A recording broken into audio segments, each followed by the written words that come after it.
যেটুকু জানতে পেরেছি, স্কুল থেকে হোমওয়ার্ক ছিল, বাড়ি থেকে লিখে আনতে বলা হয়েছিল রচনাটি তোমার প্রিয় উৎসব। পড়ে পড়া ছেলেটি লিখেও এনেছিল, স্যারও দেখেছিলেন। কেন জানি না পাতাটি মুড়ে পুঁটুলি করে ব্যাগের ভিতর লুকিয়ে রেখেছিল। অনেক চেষ্টায় বার করেছি পড়ব বলে। ছাত্রটি লিখেছে আমার প্রিয় উৎসব বন্যা। তাহলে পড়া যাক। আমার প্রিয় উৎসব।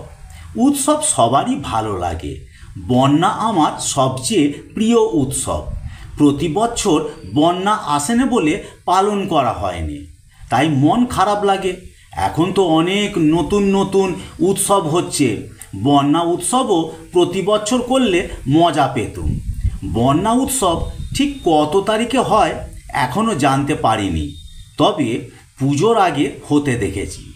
সমুদ্র কোনো দিন দেখিনি। বাবা বলে সমুদ্র এই রকমই হয়, পুজোর আগে বন্যার আনন্দে মন ভরে যায়।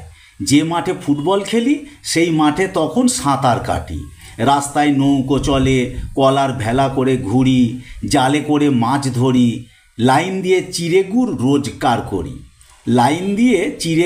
রোজগার করি। তবে বানে খারাপ দিক অনেক আছে। স্কুলে জল ঢুকে যায়, স্কুলে খোলা থাকলে খুব মজা হতো। নতুন জামা কাপড় কিনে দেয়নি বলে রাগ হয়। পায়খানা ঘর জলে ভরে যায়। ছাদের ধারে বসে পটি করি, খুব লজ্জা করে।